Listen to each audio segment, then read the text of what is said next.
by way of my time spent in installing or institutionalizing their product, or the money that I will spend in buying it.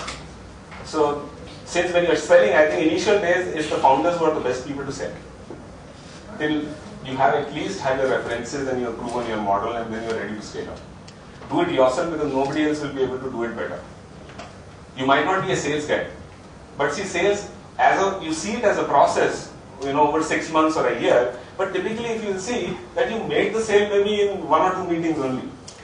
It's rest all was the process to go through to get the check. There is some contract, there is some evaluation, there is some trial. But in principle, the decision makers decided to invest in you. So you need to look at it that way. But that sale is best made by founder. Rest all can be done by a sales guy also. So I typically now what I do is I have a young sales team. So I ask them to just open doors and I go for the first meeting along with them, so that they can also learn. As well as I can do that job better. The remaining part I am not good at. Following up, remembering how many times to follow up, all those things. So that I hand over to that particular team. So I think that's a better way to say it. Employees. Again, nothing else but passion. But again, passion doesn't help there. Because the second thing is about how good is your idea. So how well you present them, that the kind of learning they will get. Because there is no other incentive of joining a startup. So you need to sell it in a better way, the whole aspect of what kind of learning will they have and how do they grow as a professional. Money and other things, if you don't bring into picture, it's good for you. Because then a guy might be joining with wrong expectations, which is very hard to keep up when you're a startup in the first few years.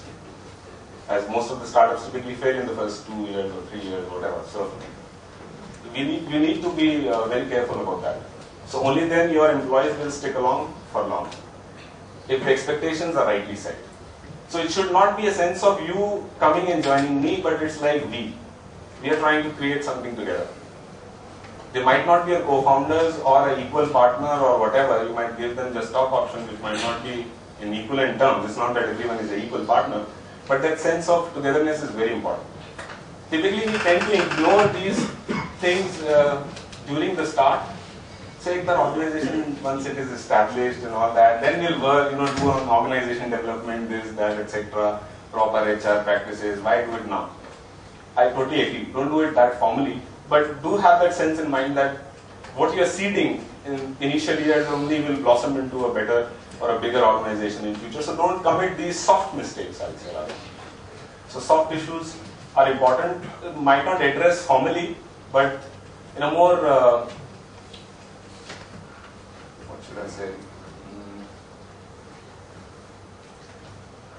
in a more emotional aspect. So that EQ of you as a group or that entire thing should be higher. So people will only be driven to work for less, to work more hours and everything, only the emotional quotient or their emotional attachment to the organization is higher. So how you achieve that, it's primarily through how you conduct yourself, how you present yourself. So when you are talking or whatever sales pitch you are making, just be true. Don't try to manipulate, because the objective there is not to manipulate and get someone for less or do something else or whatever. So that's how it should be, and that has to be true in the sense. There is no hiding, there is no misrepresentation, there is nothing which is too difficult, too easy to commit, but maybe too difficult to achieve. So people should not have, idea is basically they should not get any kind of wrong expectations. You said something like this will happen in 2 years. See, I am not the one who is just developing the company, we all do it. So what we are talking, in 2 years, if we do something like this, we will be like this, and then everybody has to gain. And there is a difference. If a company, an employee comes, you said it will happen. It will only happen when you talk in that way. But if it is a shared goal and you have sold it like that, people won't ask that. They will come back and ask you, okay, we are hitting this challenge. Tell us what needs to be done in order to overcome this. How do we overcome this problem?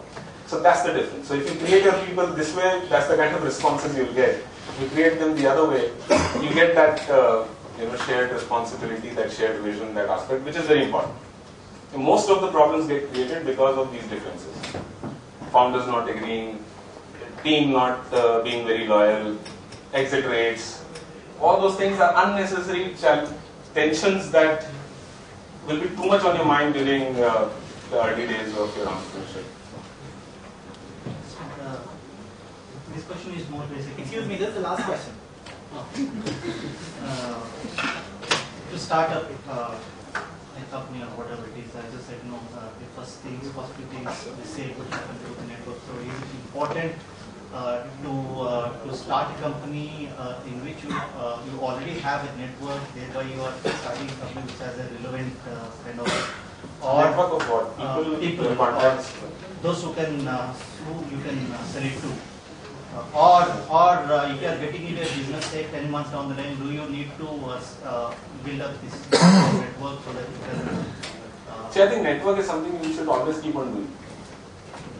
Even after 2 years, I won't say that Startup Saturday is not good enough for me to go because it doesn't add any value to me anymore because I've maybe crossed that initial stage or whatever like that. It still adds a lot of value. How important is it? The main idea is to go and meet people, so you should always keep on doing that. Sale or whatever. Does it happen through the network alone or does it even? It happens through that only. How do you get to know other people in life? A friend talked about something, referred someone. You have to keep on talking, you have to keep on seeking new contacts, new relationships, go and meet those people. Or if you just bump into people, you go to your son's, some friend's birthday party and then you bump into your son's friend's father who is something in some company and could be useful to you. That you can come to a startup set, wherever. You have to not be reserved, I'll say rather. Be open, talk to as many people as possible. Because you are in the process of creating awareness, getting feedback, and firming up your plans, doing your course correction. So all of this kind of input will be very helpful. And as I said, alone again. So it also solves that problem because as you bounce off your ideas with multiple people, you seek their experiences and all. A lot of clarity comes. With clarity, that conviction and that passion further gets that boost. So it's very good to do that. All right. So did you?